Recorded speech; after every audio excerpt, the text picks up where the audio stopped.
बोलने को आमंत्रित किया है और अगर सदन, विशेषतः विपक्ष, मेरे वक्तव्य को सुनने का धैर्य रखे तो बहुत सारी चीजें उजागर हो सकती हैं। You are not India, for India is not corrupt. India believes in merit and not dynasty. And today of all the days, people like you need to remember what was told to the British: quit India, corruption quit India, dynasty quit India. Merit now finds place in India. अध्यक्ष महोदय, सबसे पहले आपकी पीठ पर, आपके आसन पर जिस प्रकार का आक्रामक बर्ताव आज देखा गया, उसका मैं खंडन करती हूं। पहली बार राष्ट्र के इतिहास में भारत मां की हत्या की बात की और कांग्रेस पार्टी यहां पर तालियां बजाती रही। जो भारत की हत्या की बात पर कांग्रेस पार्टी ने ताली पीटी आज इस सदन में, इस बात का संकेत पूरे देश को दिया कि मन में गद्दारी किसकी है। मैं आज हिंदुस्तानी होने के नाते कहती हूं, मणिपुर खंडित नहीं है, विभाजित नहीं है, मेरे देश का अंग है। मैं इनसे पूछती हूं, इन्हीं के अलायंस के एक सदस्य बैठे हैं जिन्होंने तमिलनाडु में कहा कि भारत का मतलब मात्र उत्तर भारत। अगर हिम्मत हो राहुल गांधी में तो आकर भारत के ऊपर इस प्रकार का कटाक्ष करने वाले डीएमके के अपने साथी का खंडन करके बताएं। कांग्रेस पार्टी के एक नेता ने कश्मीर में रेफरेंडम की बात की। अगर हिम्मत है गांधी खानदान में तो इस सदन में और इस देश को बताए कि कश्मीर को देश से हटाने की साजिश में कांग्रेस के उस नेता का वक्तव्य क्यों है। You are not India because you define corruption in India. You are not India because you define incompetence. You are not India. एक मिनट, माननीय सदस्य, ये तरीका ठीक नहीं है।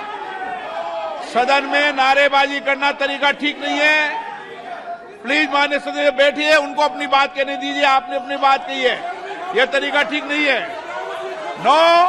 नो गलत तरीका है आपका, नो गलत तरीका है आपका। स्मृति जी,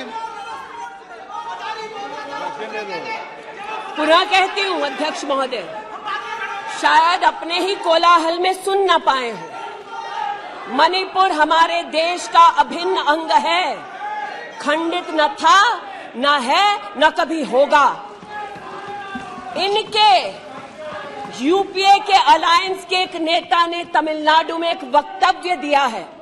पुनः कहती हूं कि भारत का मतलब मात्र उत्तर भारत। मैं आज गांधी खानदान से, कांग्रेस पार्टी से पूछना चाहती हूं, क्या भारत केवल उत्तर भारत है? अगर दम है तो अपने पार्टनर को मुंह तोड़ जवाब दे, अगर हिंदुस्तान में आस्था रखते हैं।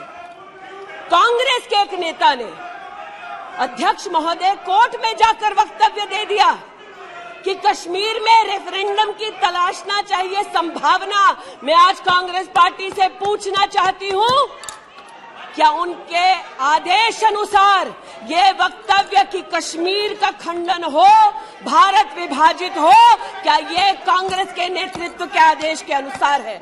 अध्यक्ष महोदय, पुनः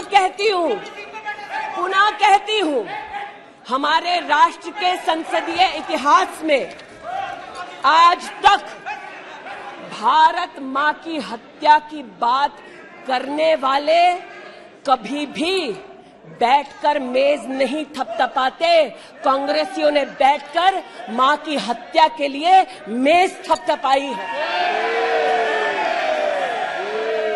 ये बात करते हैं इंसाफ की, ये चेहरा धूमिल है, ये चेहरा धूमिल है। मैं बताऊं किसका चेहरा है, मैं बताऊं किसका चेहरा है अध्यक्ष महोदय। ये चेहरा है गिरिजा टिक्कू का। सुन लीजिए पंडितों की दास्तान आप भी।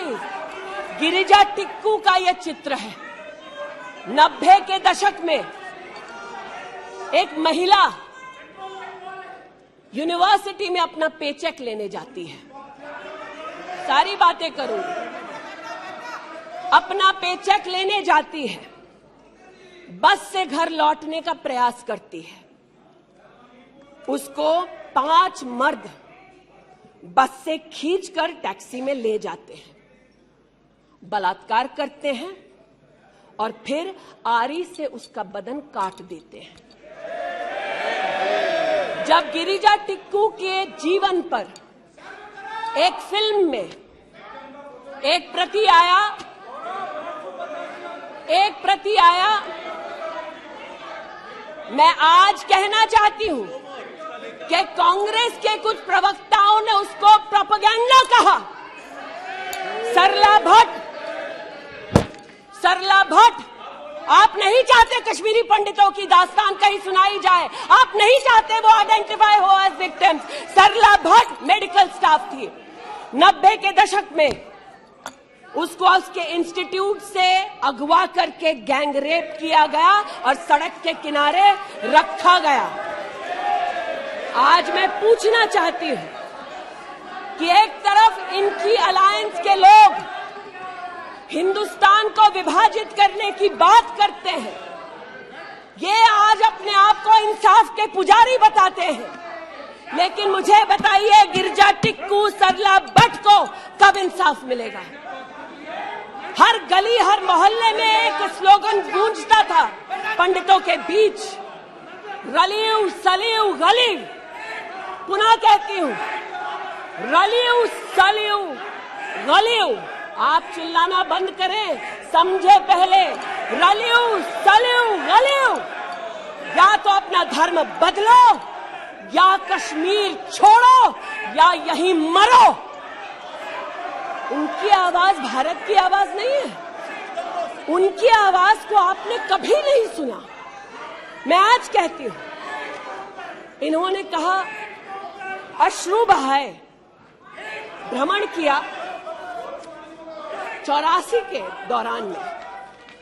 मुझ जैसे कई लोग देश की राजधानी में थे और किसी का वक्तव्य ना सुने अध्यक्ष जी। एक पत्रकार है प्रणय गुप्ता, उन्होंने लिखा कि सिख बच्चों को कैस्ट्रेट करके उनके अंगों को उनकी मां के मुंह में ठूसा गया।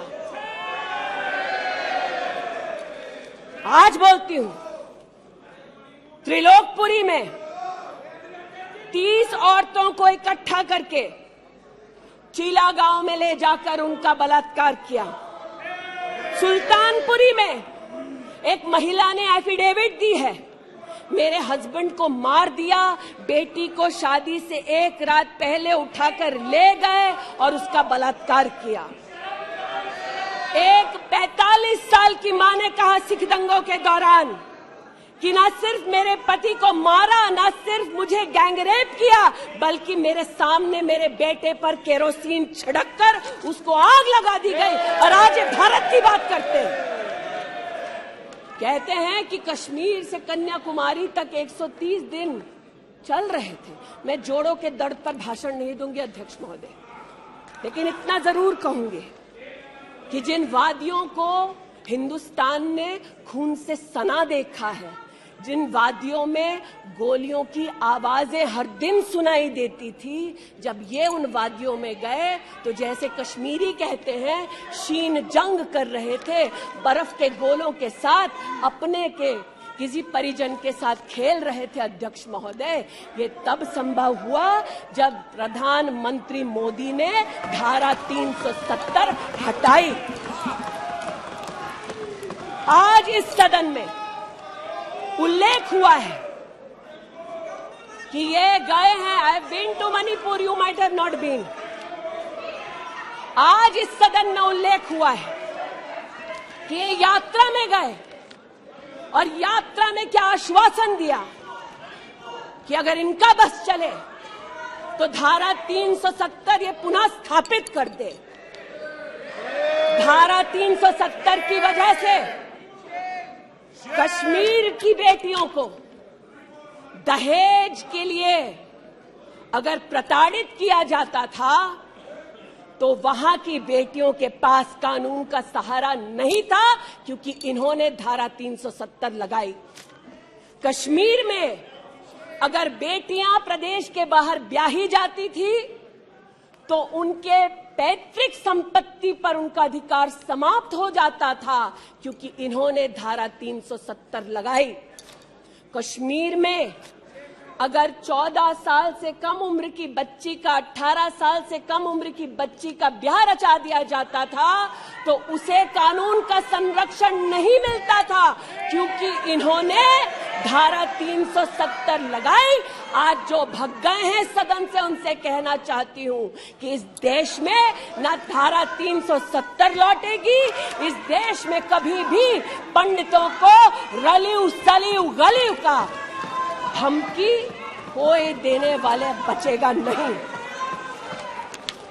आज कई यहां पर बहनें उपस्थित हैं जो वहां से अपनी आक्रोश को और राहुल जी के प्रति समर्थन को व्यक्त कर रही हैं। 84 के दंगों का विवरण सुनकर, गिरिजा टिक्कू का विवरण सुनकर, और मैंने स्वयं अध्यक्ष जी मणिपुर के मुख्यमंत्री से बात कर त्वरित रूप से वहां पर लोग पकड़े जाएं, न सिर्फ इसका वहां पर निवेदन किया बल्कि वो लोग पकड़े गए। सीबीआई की इंक्वायरी जारी है। लेकिन जो आज यहां बैठे हैं, मैंने उनसे पूछना चाहती हूं, जो चले गए, उन्होंने कहा वो राजस्थान गए, और राजस्थान में क्या हुआ महोदय? गिरिजा टिक्कू को तो 90 के दशक में आरी से काट दिया गया था। भीलवाड़ा में 14 साल की लड़की के साथ सामूहिक बलात्कार होता है। इस सदन से 2 महिला एमपीज उस परिवार से मिलती हैं। बच्ची जब जिंदा थी गैंगरेप के बाद महोदय, उसे काटा जाता है, फिर उसे भट्टी में डाल दिया जाता है। ये इन महिला सांसदों का वक्तव्य है कि जिस बच्ची को 14 साल की उम्र में जब जीवित थी गैंगरेप के बाद भीलवाड़ा राजस्थान में काटा गया, जलाने के लिए फेंका गया, उसका मात्र एक हाथ भट्टी के बाहर छूट गया था। मैं आज पूछना चाहती हूं अध्यक्ष महोदय, ये आज जो जोर जोर से चिल्ला रहे हैं, न्याय की गुहार इन्होंने तब नहीं लगाई जब 60 साल की एक महिला का पश्चिम बंगाल में उसकी नाती के सामने गैंगरेप हुआ। कोर्ट में केस लंबित है, इनका दिल नहीं दहला और पूछ रहे थे कि मणिपुर के बारे में आप नॉर्थ ईस्ट के बारे में नहीं जानते। जिन्होंने प्रस्तावना की उनसे कहती हूँ, नल्ली का मैसेकर हुआ, 5 मिनट के लिए कांग्रेस की एक नेत्री गई, लेकिन इनका क्या रुख था तब? 2012 में तरुण गोगोई जी ने स्वयं वक्तव्य दिया है कि दंगे हो रहे हैं, लेकिन कांग्रेस की केंद्र की सरकार ना ट्रूप्स दे रही है, ना इंटेलिजेंस दे रही है। कोकराझार की बात करते हैं, ये मेरा वक्तव्य नहीं है, तब के कांग्रेस के मुख्यमंत्री तरुण गोगोई का वक्तव्य है। कोकराझार में हिंसा होती है, धुबड़ी में 3-3 महीने कर्फ्यू रहता है। आज महोदय जो लोकतंत्र की दुहाई दे चुके हैं, हम बार बार इस सदन में इस सदन में बार बार इमरजेंसी की गाथा को याद करते हैं। इस सदन में हम लोग बार बार उन नेताओं को, उन सामाजिक संस्थाओं को, उन मीडिया के बंधुओं को, उनकी प्रिंटिंग प्रेस कैसे जबरन बंद कर गई उसको, इस पर विस्तृत चर्चा होती है। लेकिन इमरजेंसी के कालखंड में साधारण महिला का इन्होंने, कांग्रेस पार्टी ने क्या हश्र किया। स्नेहलता रेड्डी की आज बात करना जरूरी है। बेंगलुरु की जेल में बंद किया गया और इसलिए बंद किया गया क्योंकि वो सोशलिस्ट थी, भाजपाई नहीं थी, सोशलिस्ट थी। और जब बंद किया 2 मई 1976 को, तब उन्होंने अपनी प्रिजनर्स डायरी में लिखा, और मैं कोट कर रही हूं, जो पब्लिकली अवेलेबल है। As a woman comes in, she is stripped naked in front of everyone else. When a human being is sentenced, is the punishment not enough? Must the human body be degraded and humiliated? ये स्नेहलता रेड्डी के शब्द हैं, जो उन्होंने emergency के कालखंड में jail में लिखे, अपनी अचीवमेंट्स को बताते हुए। जून 6, 1974 में स्नेहलता रेड्डी लिखती है that at least I have achieved something here. I have stopped the horrible beatings the women prisoners used to get. ये कांग्रेस का इतिहास है और ये भारत की बात करते हैं। अस्थमा की पेशेंट थी ये महिला, जेपी जी को तो डायलिसिस ना करने दिया, अस्थमा की इस पेशेंट को दवा नहीं लेने दी। वो 2 बार एस्थमेटिक कोमा में गई और एस्थमेटिक कोमा में जाते जाते जब उनकी हालत बिगड़ी तो पैरोल पर उनको 15 जनवरी 77 में छोड़ा। चार्जशीट में इस औरत का नाम नहीं था और 5 दिन बाद उनका देहांत हो गया। इनका इतिहास खून से सना है और जिनकी हत्या हुई आज वो इनको कटघरे में नहीं ला सकते, इसलिए आज इस सदन में मैं उनका नाम ले रही हूं, उनके बारे में बोल रही हूं। चाहते हैं कि मणिपुर पे चर्चा हो, मणिपुर पे चर्चा करने के लिए बार बार पार्लियामेंट्री अफेयर्स मंत्री ने गुहार लगाई, बार बार देश के गृह मंत्री ने कहा, हमारे श्रद्धेय राजनाथ जी ने भी कहा कि आप मणिपुर पे सदन पर चर्चा कीजिए, हम चर्चा के लिए तैयार हैं, भागे ये हम नहीं, भागे ये और हम नहीं। और भागने के पीछे कारण क्या? क्योंकि गृह मंत्री जब बोलने लगेंगे, परतें जब खुलने लगेंगी, तब ये मौन साध लेंगे। मौन मुद्रा का उल्लेख हुआ था, मौन थे ये लोग कई चीजों पर और आज भी हैं।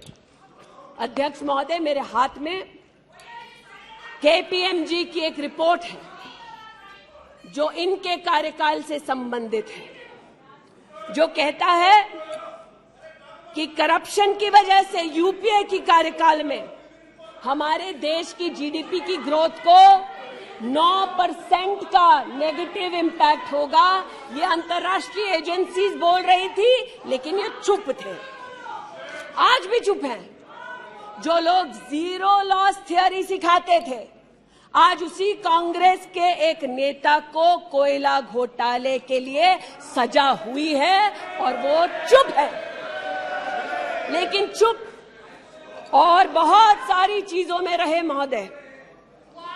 2005-06 में यूपीए की सरकार को यह ज्ञात हो गया था कि खुले में शौच करने की वजह से महिलाओं का बलात्कार हो रहा है। 2005-06 में इनको पता था, ये सरकारी सर्वे में ज्ञात हुआ है, लेकिन ये चुप थे। 2010 में वर्ल्ड बैंक की रिपोर्ट ने कहा, इनकी तब सरकार थी, कि स्वच्छता न होने की वजह से देश की जीडीपी पर 6.4 का नेगेटिव इंपैक्ट है। ये चुप रहे। महिला का बलात्कार खुले में शौच में हो रहा था, इनको पता था, ये चुप रहे। 2014 तक देश में केवल 39% आबादी को इन्होंने टॉयलेट की व्यवस्था सुनिश्चित करके दी। 2019 तक 100% कवरेज हुआ। 110 मिलियन टॉयलेट। ये हंसते हैं इस पे अध्यक्ष जी। शायद इनको पता नहीं है कि एक महिला के लिए दिन की शुरुआत में शौच के लिए बाहर जाना या सूर्यास्त का इंतजार करना, शौच के लिए बाहर जाना और वहां उसका शारीरिक शोषण होना, बलात्कार होना, ये कितनी बड़ी सामाजिक और क्रिमिनल चुनौती है, इस बात से इनको कोई सरोकार नहीं, इसलिए उपहास का विषय बनाते हैं। आज मुझे ये कहते हुए शर्मिंदगी है कि मैं यहां पर कह रही हूं कि खुले में शौच करने वक्त औरत का बलात्कार होता है, ये उपहास उड़ा रहे हैं और महिला उपहास उड़ा रही है। शायद यही लक्षण है कांग्रेस मिथ अलायंस के कि औरत का बलात्कार हो तो ये हंसे, भारत मां की हत्या की बात हो तो ये यहां पर तालियां पीटे। ये कांग्रेस का लक्षण है। इनकी प्रस्तावना के वक्त ये कहा गया कि हम बात करेंगे मात्र एक व्यक्ति से, हम किसी मंत्री से बात नहीं करेंगे, क्योंकि मंत्रियों की कार्यशैली पर इनको चर्चा नहीं करनी। और शायद सच भी है, इनका अपना अनुभव है कि इनके यहां पावर का केंद्र बिंदु एक था। यहां पर फर्क यह है कि हम सब कलेक्टिव रिस्पॉन्सिबिलिटी के भागीदार हैं। इसलिए आज जब गजेंद्र शेखावत जी के मंत्रालय की ओर से टॉयलेट की व्यवस्था होती है तो मैं एक महिला सांसद और नागरिक के नाते इनका भी उतना ही अभिनंदन करती हूं जितना कि प्रधानमंत्री जी का। जल जीवन मिशन महोदय, हमारे देश में जब इनकी सरकार थी तो मात्र 3 करोड़ परिवारों तक नलके से पानी पहुंचता था।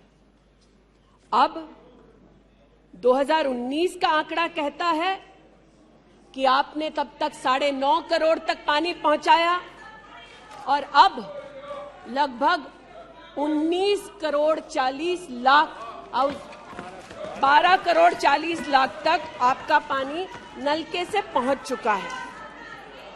लेकिन इनको इससे भी सरोकार नहीं कि अगर टॉयलेट बना, महिलाओं का शोषण कम हुआ, देश की साधारण महिला का सम्मान बढ़ा, तो इनसे इनका कोई सरोकार नहीं। स्पष्ट है, गरीब के घर में नल से जल पहुंचा तो कांग्रेस का उसका कोई सरोकार नहीं। ये स्पष्ट है और सही है। हमारा सरोकार है, देश हमारा है, सेवा हमारी है। आज ये उत्तेजित है कि मैं इस सदन में मंत्रिमंडल के अपने कई सहयोगी साथियों का वर्णन करती हूं। एक ऐसी महिला मंत्री का वर्णन कर रही हूं जो वर्तमान में नहीं है। जनधन के माध्यम से 23 करोड़ महिलाओं का बैंक का खाता खुला। ये इनके लिए कोई मान्यता नहीं रखता, ये मुझे स्वीकार है, ये हमारे लिए अहम है। मुद्रा के माध्यम से 40 करोड़ लोगों को जो जीवन में कभी व्यवसाय नहीं कर पाते थे, जिनके पास कांग्रेस की पर्सनल डायलिंग मशीन नहीं थी, उनको मुद्रा का लोन मिला। 27 करोड़ लोन महिलाओं को दिए गए महिलाओं को अपना व्यवसाय शुरू करने के लिए 23 लाख करोड़ रुपया सैंक्शन किया गया मुद्रा के माध्यम से। इनका उससे कोई सरोकार नहीं। 8 करोड़ नौजवान हमारे राष्ट्र के इतिहास में फर्स्ट टाइम एंटरप्रेन्योर्स बने। इनका उससे कोई सरोकार नहीं। 1,80,000 अकाउंट्स में स्टैंड अप इंडिया का 40,000 करोड़ का पैसा दिया गया। 80% महिलाएं। एक मिनट प्लीज, क्या तरीका है? वह अपनी बात कह रही है, तथ्यों के आधार पर कह रही है। आपको खंडन करना है तो आप बोलना, जब तथ्यों के आधार पर करना गलत बात है। नो गलत। माननीय मंत्री जी,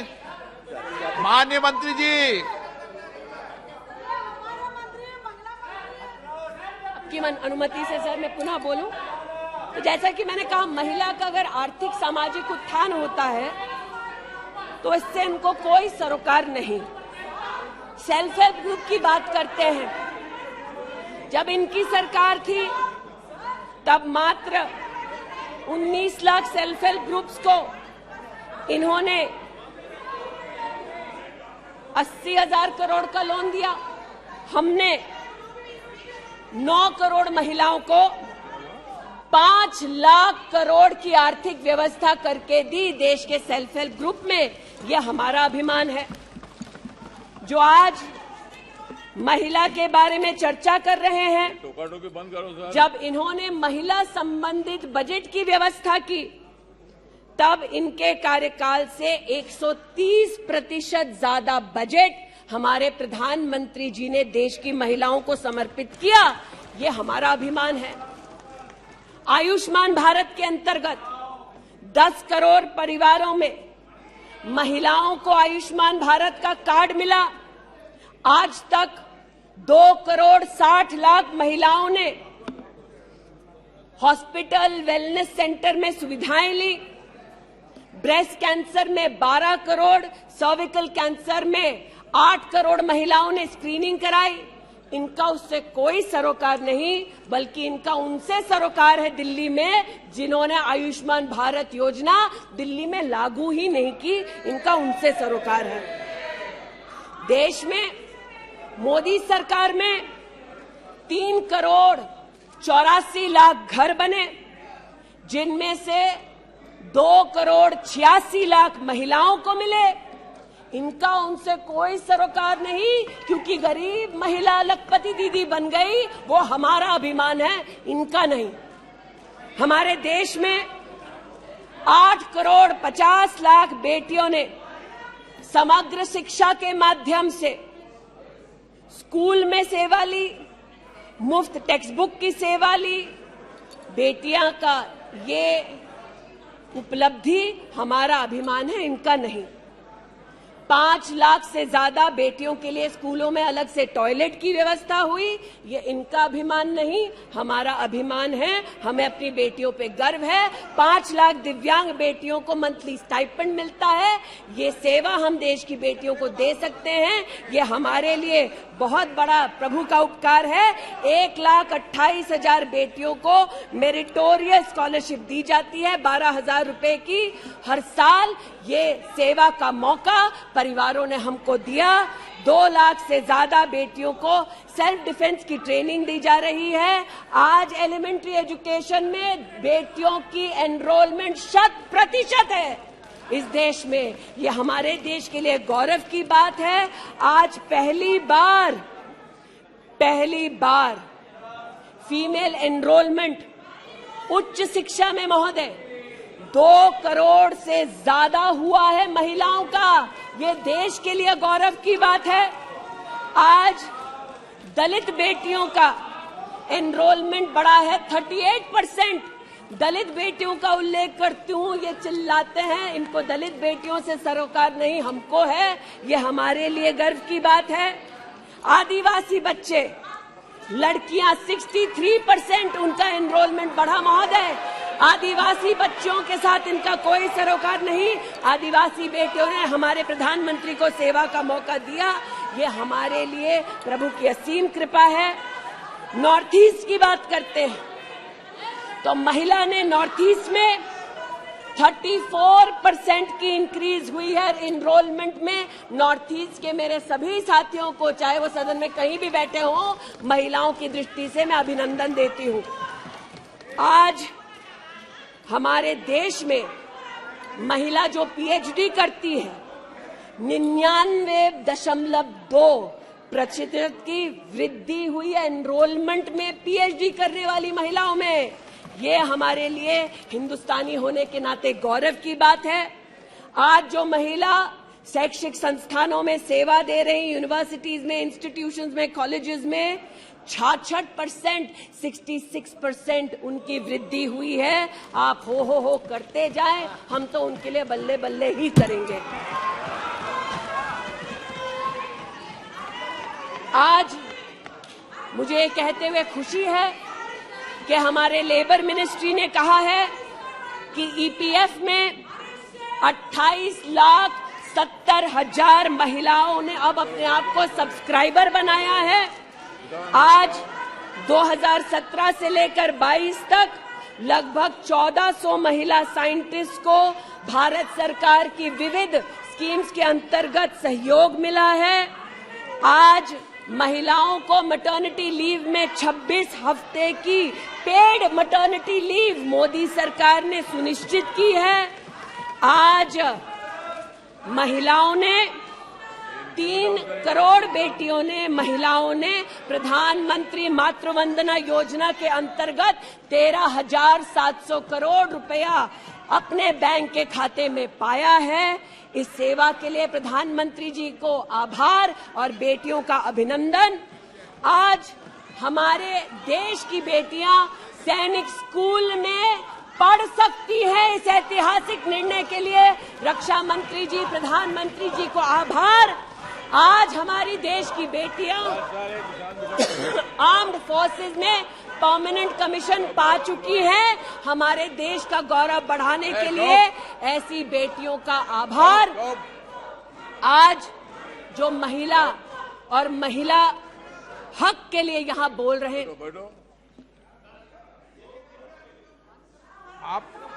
आप विषय पे बोल रही हैं और अविश्वास प्रस्ताव पे सब विषय पे बोल सकते हैं। ये तरीका अच्छा है क्या? बोलिए माननीय। वो भी शायद मजबूर हैं, उनको भी रिमोट से डायरेक्शन आया है।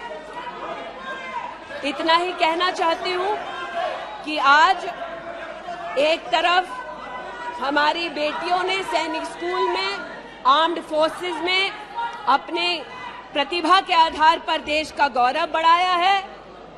दूसरी ओर बिना किसी पुरुष सहयोगी के हिंदुस्तान के इतिहास में पहली बार 4,313 मुस्लिम बहनें अकेली हज के लिए गईं और सुरक्षित हिंदुस्तान लौटी।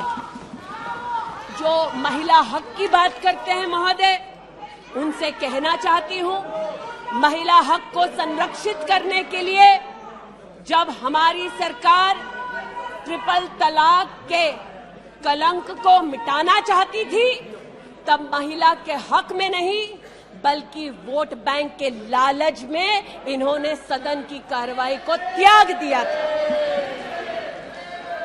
आज जब ये महिला सुरक्षा की बात करते हैं महोदय, तो ये कहना उचित होगा कि एक तरफ निर्भया फंड की रचना की घोषणा करते हैं 13 में, एक काम निर्भया फंड में नहीं करते, लेकिन जो निर्भया के बलात्कारी हैं उनको कांग्रेस नित अलायंस के लोग बलात्कारी के हाथ में 10,000 रुपए और एक सिलाई की मशीन देते हैं। आज हमें इस बात का गौरव है कि देश में 42 प्रोजेक्ट्स 5,000 करोड़ की लगभग लागत से भारत सरकार के सौजन्य से बन रहे हैं। जो महिला सुरक्षा के लिए ये न कर पाए, वो आज प्रधानमंत्री मोदी कर रहे हैं।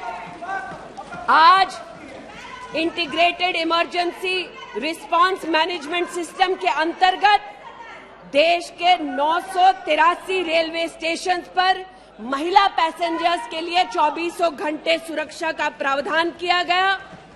आज कोंकण में वीडियो सर्वेलेंस सिस्टम की विशेष व्यवस्था महिला संरक्षण और महिला सुरक्षा के लिए की गई। आज चूंकि रेल मंत्री बैठे हैं, आर्टिफिशियल इंटेलिजेंस के आधार पर facial recognition system, integrated surveillance system, ये सब भारत सरकार के सौजन्य से महिला सुरक्षा के लिए प्रधानमंत्री मोदी ने सुनिश्चित की। एक बात पर मैं आपत्ति अभी दर्ज करती हूं अध्यक्ष जी, कि जिनको आज मुझसे पहले वक्तव्य देने का अधिकार दिया गया, उन्होंने जाते जाते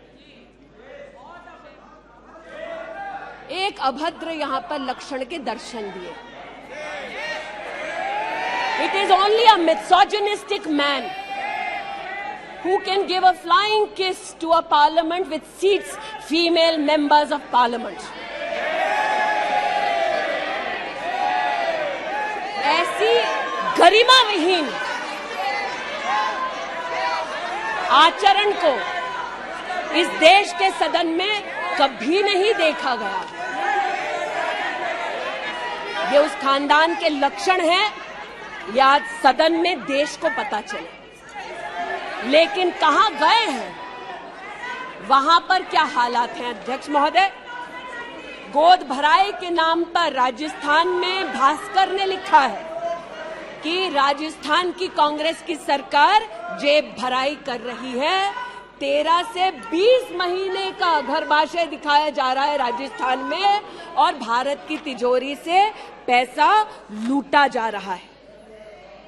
इनका सरोकार महिला उत्थान से नहीं, ये महिला के बारे में क्या सोचते हैं, इनकी क्या हरकतें हैं, इनके नेता ने जाते जाते यहां पर उसको प्रसारित कर दिया है।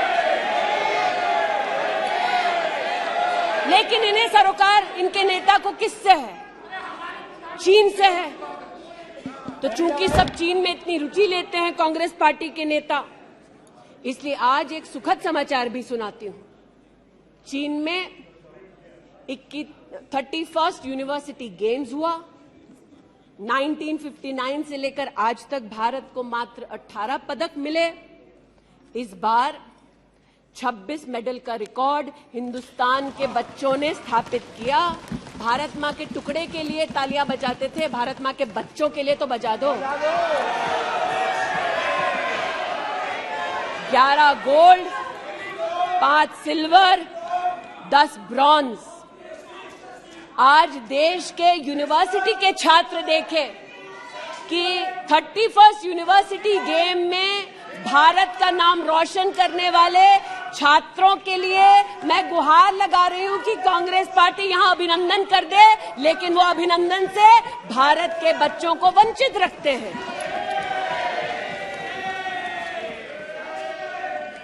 बात अभिनंदन की निकली तो एक वो भी थे जिन्होंने आसमान चीरा और दुश्मन को मुंहतोड़ जवाब दिया।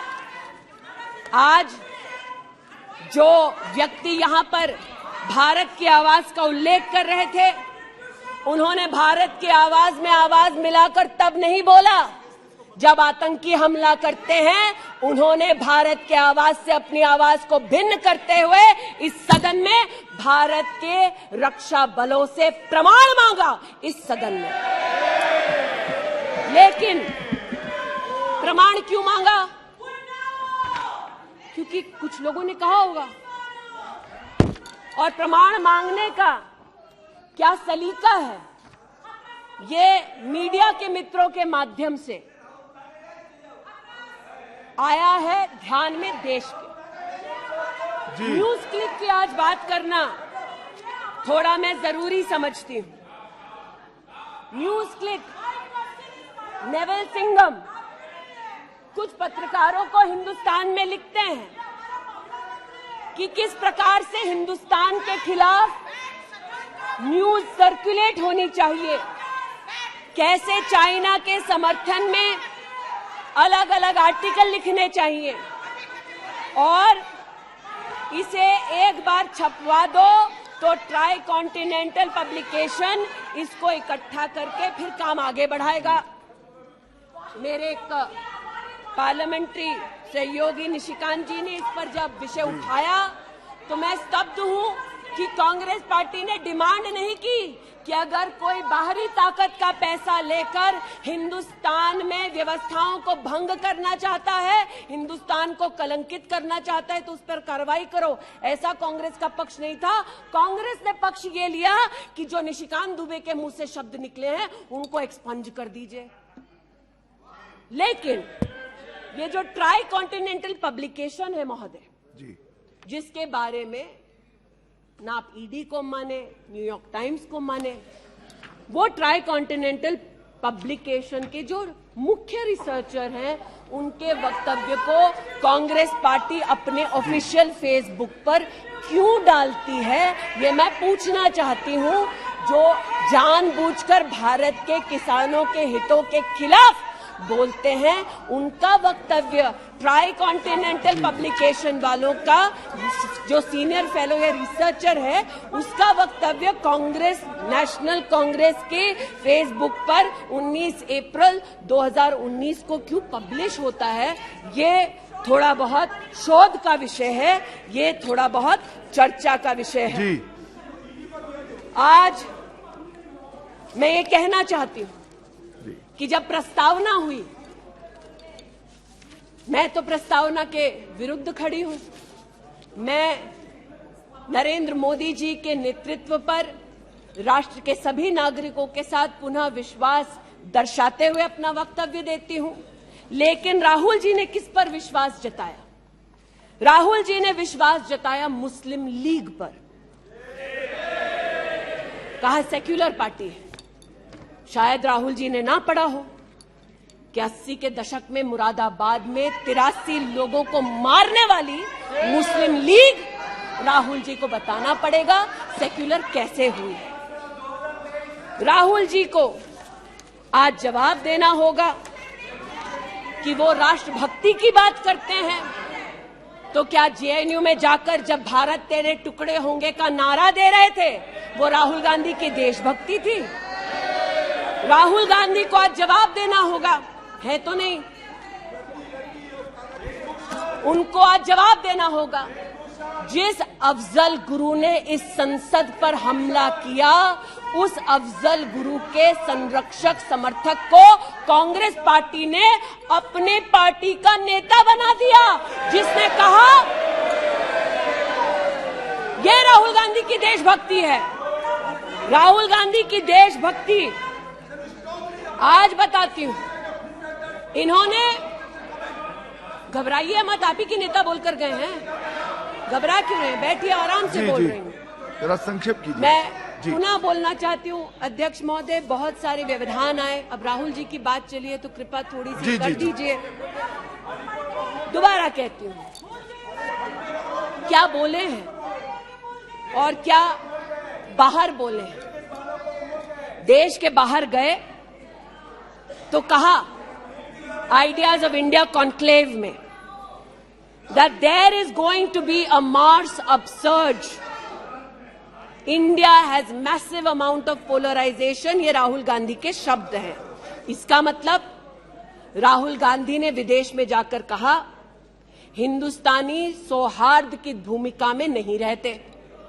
राहुल गांधी ने कहा कि हिंदुस्तानी भाईचारे में इतना विश्वास नहीं करते because there is a massive amount of polarisation.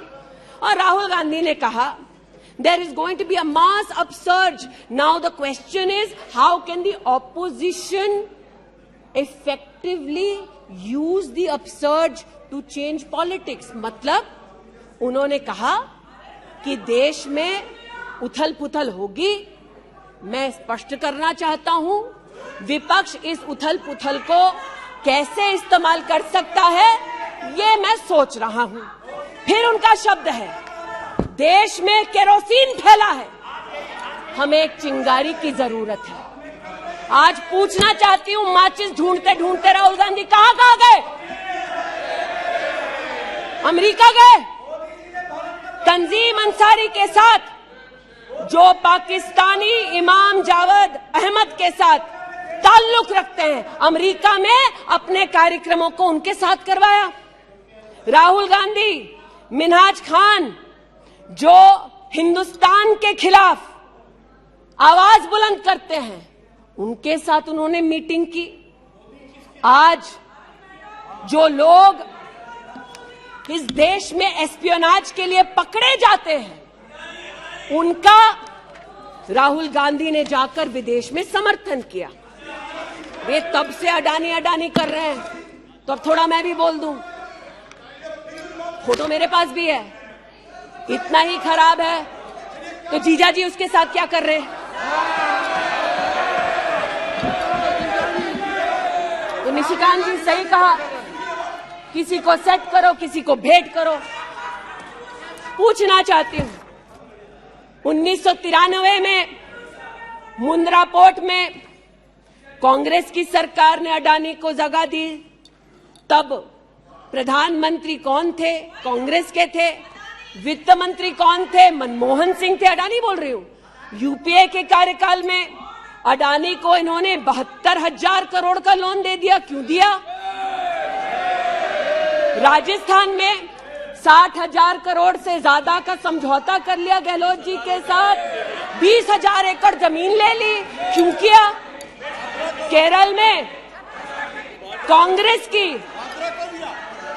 की यूडीएफ सरकार के साथ पोर्ट का काम क्यों दिया? महाराष्ट्र में जब कांग्रेस के पास सत्ता थी, तो फिर कांग्रेस ने अडानी को पोर्ट का काम क्यों दिया? बंगाल में हल्दिया पोर्ट का काम अडानी को क्यों दिया? छत्तीसगढ़ में कांग्रेस पार्टी ने अडानी को काम आदिवासियों ने मना किया, फिर भी क्यों दिया? अब इसमें बेटा कितना सेट होगा, दामाद को कितना भेंट होगा, हम क्या जाने। लेकिन आज अरे दामाद का मामला है, बैठ जा भाई।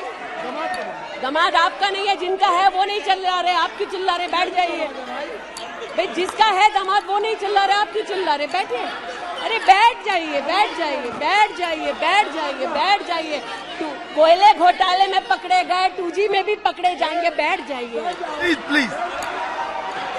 आप बताइए, इस पूरी बला की जड़ महोदय, पूरी बला की जड़ परिवारवाद में है, और परिवारवाद की राजनीति की जड़ कांग्रेस पार्टी में है। इनके अलायंस के लोग चारा खाते हैं, ये उनके घर मटन खाने चले जाते हैं। इनके अलायंस के लोग रेल की नौकरी के लिए गरीब की जमीन खाते हैं, जाके वो उन्हीं लोगों को गले लगाते हैं। और इनके सब के पीछे एक ही मजबूरी है, जो बड़ी विनम्रता से अजीत दा ने भी स्वीकारी कि मजबूरी हमारी कि तीसरी बार जनता कह रही है, फिर एक बार मोदी की बारी। Okay, now please conclude. तो मैं लिसन प्लीज। ये आज बैठिए। यहाँ पर उल्लेख कर रहे थे किसान की। आप भी बैठिए, आप किस लिए खड़े? ये बात आज कर रहे थे किसान की, तो किसान का क्या हश्र करते हैं वो मैं बताना चाहती हूँ। अध्यक्ष महोदय, थोड़ी सी मुझे मोहल्लत दे दें। ये मैं कहना चाहती हूँ उस क्षेत्र की बात, जिसकी मैं प्रतिनिधि हूँ, जहाँ पर बैठिए प्लीज, बैठिए दलित प्लीज मांग कर रहे थे विद्यालय की।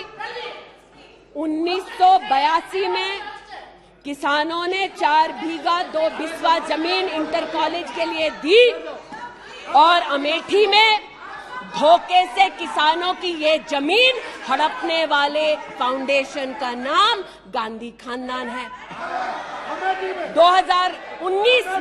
2016 में राहुल जी दौरे में गए तिलोई, वहाँ पर लोगों ने कहा 200 छात्रों ने सुनिए कि जमीन वापस दे दो, हमारे लिए कॉलेज की व्यवस्था करो। इन्होंने अपने अलायंस पार्टनर के साथ उन छात्रों को जेल भगा दिया। 17 में जेल भगाया। सेठा गौरीगंज में प्रमाण है, आ जाओ गौरीगंज, दूध का दूध, पानी का पानी, यही कर दूंगी। गौरीगंज सेठा रोड पर जमीन हब्जाली, भूसियावा मार्ग पर, नरसिंह भानपुर पर मुंशीगंज में जमीन हथिया ली। ये उनका संस्कार है। जमीन कौन कौन हड़पता है, ये कांग्रेस की गाथा स्पष्ट है। जहां ये हैं वहां पर आज मैं अभिनंदन देती हूं रेल मंत्री का कि रेल कोच फैक्ट्री रायबरेली में भी 10,000 कोचेस तब बनी जब नरेंद्र मोदी देश के प्रधानमंत्री बने। पीड़ा हो रही है जी। मैं बस इतना बताना चाहती हूँ कि आज जो किसानों का दम भरते हैं, बालियान साहब शायद यहाँ नहीं है, मैं अमेठी के किसानों की ओर से विशेष बालियान साहब आपको नतमस्तक होकर आभार व्यक्त करती हूँ। राष्ट्र के इतिहास में पहली बार अमेठी में खाद की रैक उतरी जब मोदी आए। इन्होंने न खाद दी, गौरीगंज में किसानों पर लाठीचार्ज करते थे, राजनाथ जी इसके साक्षी हैं। इन्होंने 80% लोगों के पास अमेठी में जहां 5 दशक इन्होंने राज किया, 80% लोगों को शौचालय नहीं दिया, 60% लोगों के घर में बिजली नहीं दी। और ये आज लोकतंत्र की बात करते हैं, अपनी प्रतिभा की बात करते हैं। आज मैं आभार व्यक्त करती हूँ। अमेठी का पहला सैनिक स्कूल मोदी जी ने दिया, 7.5 लाख लोगों को मुफ्त अनाज मोदी जी दे रहे हैं। अमेठी का आज पहला मेडिकल कॉलेज जिसके नाम से इस खानदान ने जमीन हड़प ली थी, वो नरेंद्र मोदी ने दिलवाई। आज मैं इतना कहना चाहती हूँ अध्यक्ष महोदय, जो अभी है नहीं, जो 50 साल की उम्र के बाद देश देखने निकले थे, वो देश के किस कोने में वर्तमान में है मैं नहीं जानती, लेकिन इतना एक मिनट। और देखिए, आपने एक फिलोसोफर का ये मंत्रिमंडल में अविश्वास प्रस्ताव लाया है। मंत्रिमंडल उस संबंध में बोलेगा, उनको बोलने का अधिकार है। प्लीज आप बैठ जाइए। मणिपुर पर चर्चा आपने नहीं मांगी है, वो एक विषय है, उस पर चर्चा हो रही है, उसका उत्तर भी आएगा, परंतु no please sit down, please sit down. But what sir of the enemy who speaks slyly, what of that enemy? आज जिनके पास ना नीति थी, ना नियत थी, ना देश के प्रति निष्ठा थी, आज ना जो कभी हिंदू के हुए, जिन्होंने राम के अस्तित्व को नकार दिया, ना सिखों के साथ जिन्होंने इंसाफ किया, जो ना कभी महिलाओं के उत्थान के लिए समर्पित थे, ना नौजवान के सशक्तिकरण के लिए समर्पित थे, ना किसान के बलिदान को स्वीकार कर किसान की समृद्धि के लिए समर्पित थे। आज उनसे कहना चाहती हूं कि जो समर्पित है, जो सबके विश्वास के साथ सबका विकास कर रहा है, उस पर देश को पुनः विश्वास दिखाएंगे। 24 में पुनः मोदी सरकार बनाएंगे। इस अविश्वास प्रस्ताव का मैं निषेध करती हूं और भारत मां का जयकारा लगाते हुए जो भारत मां की हत्या की बात कर रहे थे महोदय, उनसे कहना चाहती हूं, अंग्रेज आए चले गए, मुगलिया सल्तनत आई खत्म हो गई, हिंदुस्तान आज भी है और आगे भी रहेगा। और हिंदुस्तान इस देश की तिजोरी की चाबी वापस उनकी माताजी के हाथ में नहीं देगा।